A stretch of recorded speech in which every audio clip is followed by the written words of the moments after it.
تو میں بڑی بلکہ حیران ہوئی اس چیز پہ کہ یہ تو ایک بڑی عجیب ہو سکتا ہے مجھ سے غلطی ہوگی لیکن 15 مرتبہ تو آپ نے کہہ دیا اس کو. ایسا صاحب کی طرف جانے دیں. ایسا صاحب یہ دیکھیے گا کہ گورنمنٹ کا بڑا کلیئر اسٹانس ہے. انہوں نے کہا کیونکہ آئین میں یہ لکھا ہوا ہے کہ 248 جو ہے اس میں صدر صاحب کو امیونٹی حاصل ہے اور ہم صدر صاحب کے کیسز نہیں کھول سکتے. تو آپ لوگ کیوں زور دیتے ہیں کہ جو عدلیہ ہے اور جو قوانین ہے اور جو آئین ہے اس کے مطابق فیصلے کیے جائیں؟ شکریہ جاوید صاحب. دیکھیے دو ایشوز ہیں. ایک تو آپ نے آرٹیکل 248 کا ذکر کیا کہ صدارتی جو استثناء ہے. دیکھیں اگر آپ بظاہر دیکھیں آئین کے اندر تو وہ تحریر شدہ ہے کہ صدر کو استثناء ہوگا. لیکن اگر کوئی ایسی صورت پیدا ہو جائے کہ جہاں اس بات کا فیصلہ کرنا ہو کہ یہ کس شکل میں اطلاق ہوگا یا یہ کس صورت میں اس کا اطلاق ہوگا، اگر کوئی ڈسپیوٹ ہو جائے 248 کے اطلاق پہ تو اس کی ریزولوشن کا کیا طریقہ ہے؟ کیا طریقہ؟ اس کا ایک ہی طریقہ ہے کہ اس کی تشریح سپریم کورٹ آف پاکستان کرے گی. دوسری بات یہ، یہاں شیخ اکرم صاحب بیٹھے ہیں، میں ان سے بھی کچھ جاننا چاہوں گا، یا مہرین انور راجہ صاحبہ، ان دونوں کا قانون کے پیشے سے تعلق ہے. کیا اس استثناء جس کو ہم کہتے ہیں کہ پریزیڈنٹ کو کرمنل اور سول پروسیڈنگ سے مکمل تحفظ حاصل ہے، تو اگر کوئی شخص صدر ہو وہ کہے کہ میں کسی کو قتل بھی کر سکتا ہوں، میں کسی بینک پہ جا کے ڈاکہ بھی ڈال سکتا ہوں کیونکہ مجھے تو استثناء ہے، میں کوئی I can commit any crime but I کی ناٹ بی پروسیکیوٹیڈ بیکاز میرے ساتھ آپ کے نقطے پوچھتا رہوں ان سے. جی ہاں، تو یہ صاحب کو یہ اجازت ہے کہ وہ بینک لوٹ سکتے ہیں، بندے کو قتل کر سکتے ہیں؟ جی دیکھیں، قیاس آرائیوں پہ اگر کوئی چیز مبنی ہو جائے، میں کل کہہ دوں کہ کوئی پارٹی کہہ رہی ہے کہ خواتین کو دفن ہی کر دو، ایسا تو نہیں ہے. میرا مقصد، میں ایک آپ سے وہ ایک پروویژن ہے، اس پہ پھر بات کی جائے گی. مقصد یہ ہے قتل کرنے کے بعد اور بینک لوٹنے کے بعد یہ ایک کوئی بلینکٹ پروویژن نہیں ہے کہ جس میں یہ کہا جائے کہ جی جو شخص بھی صدر ہے آپ اس کے خلاف انگلی نہیں اٹھا سکتے، آپ اس کو کوشچن نہیں کر سکتے. جیسے میں نے کہا کہ اگر کوئی شخص صدر ہو ایک مفروضے پہ اور وہ اگر قتل کر لے تو یہ کوشچن اٹھے گا کہ بھی کیا اس امیونٹی کا تعلق جو ہے اس میں اپلائی کرتی ہے یا نہیں کرتی، یا کوئی اسی طرح اور کوئی ایسی شکایت ہو. اگر ایسی ہو تو وہ پھر سپریم کورٹ نے فیصلہ کرنا. دوسری بات دیکھیے، یہاں پر ہمیں ایک تسلسل نظر آ رہا ہے جس سے ہمیں کنسرن ہے. ہم ورڈ ہیں، ہم ان کے ساتھ ڈیموکریسی کے لیے اسٹرگل کی، جمہوریت کو لے کر آئے، اور ہم سمجھتے ہیں کہ اب ہمیں ایک ذمہ دار گورننس کا مظاہرہ کرنا چاہیے تاکہ اس عمل کو ہم مضبوط کر سکیں. کیونکہ جاوید صاحب اس میں کوئی شبہ نہیں ہے کہ پاکستان کا مستقبل جمہوریت کے ساتھ ہے. کوئی غیر آئینی انٹرونشن، کوئی مارشاء اللہ ہمارے وفاق کو توڑ دے گا، ہماری بنیادوں کو کھوکھلا کر دے گا. لہذا اگر ہمارا وابستہ مستقبل جمہوریت سے ہے تو ہم پہ ذمہ داری بھی بہت ہوتی ہے. اب آپ سب سے پہلے آئیں ججز کی بحالی کے اوپر. ہمیں ایک ٹرینڈ نظر آتا ہے، ججز کی بحالی سے انکار کیا گیا، اس کو ڈینائی کیا گیا، بالآخر سارے ملک کے اندر ایک بحران پیدا ہوا، ہر طرف سے تنقید ہوئی، برا بھلا سنا، اپنی خوب ذلت کروائی، اور بالآخر بحال کر دیا. بالآخر بحال کر دیا. دوسرا ایپیسوڈ ججز کی تقرری کے اوپر، اپوائنٹمنٹ آف ججز کے اوپر، وہی پہلے ڈینائل کیا گیا، انکار کیا، ہو نہیں سکتے، اوور آ ڈیڈ باڈی. پورے ملک کے اندر میڈیا کھڑا ہو گیا، سول سوسائٹی کھڑی ہو گئی، ہم نے وزن ڈال دیا.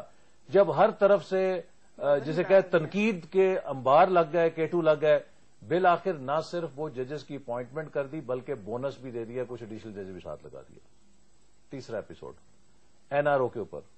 سپریم کورٹ نے جب فیصلہ دیا تھا تو سپریم کورٹ نے کوئی لازم نہیں کیا تھا کہ آپ این آر او کو پارلیمنٹ میں لے کر آئیں، اور جب یہ پارلیمان کی کمیٹی میں پیش کیا گیا ہم نے بہت کنونس کیا.